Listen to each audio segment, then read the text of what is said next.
இப்போ பாருங்கள் எந்த அளவுக்கு ரெடி ஆகிருக்கு அப்படின்னு சொல்லிட்டு. இந்த ஸ்டேஜில் நம்ம என்ன பண்ண போகிறோம் அப்படின்னா, குக்கரில் விசில் விட்டு எடுத்து வச்சுருக்கோம் இல்லையா, அந்த கருணக்கிழங்கை நீங்கள் கையில் மசிச்சாலே மசிஞ்சிரும். ஸோ அதை நான் மேஷ் பண்ணி வச்சுருக்கேன். அதை நம்ம இந்த கிரேவியோட சேர்த்துக்கலாம். இப்போ பாருங்கள் ஓரளவு கிரேவி ரெடி ஆகிடுச்சு. அது கூட நம்ம இந்த மசியலை சேர்த்துடலாம். இதை கையிலே நீங்கள் மசிச்சிடலாம், மேஷர்லாம் கூட தேவையில்லை, ஏன்னா ரொம்ப சாஃப்டாக இருக்கும். இந்த மாதிரி இந்த மசியலோட எல்லாமே மிக்ஸ் ஆகிற அளவு நல்லாவே மிக்ஸ் பண்ணி விட்டுட்டு இதை மூடி போட்டு இன்னும் ஒரு 2 நிமிஷம் நம்ம வேக வச்சா அவ்வளோதான், நமக்கு தேவையான கருணக்கிழங்கு மசியல் ரெடி ஆகிடும்.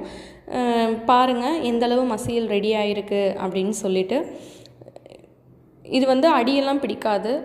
நீங்கள் ஜஸ்ட்டு மீடியம் ஃப்ளேமில் வச்சு பண்ணாலே போதும். எண்ணெயெல்லாம் பிரிஞ்சு ரொம்ப சூப்பராகவே மசியல் ரெடி ஆகிடுச்சு. இதே மாதிரி நீங்களும் பண்ணி பார்த்துட்டு எப்படி இருந்ததுன்னு மறக்காமல் கமெண்ட் பண்ணுங்கள். பிடிச்சிருந்தது அப்படின்னா மறக்காமல் கீர்த்திஸ் கிச்சனை சப்ஸ்கிரைப் பண்ணுங்கள்.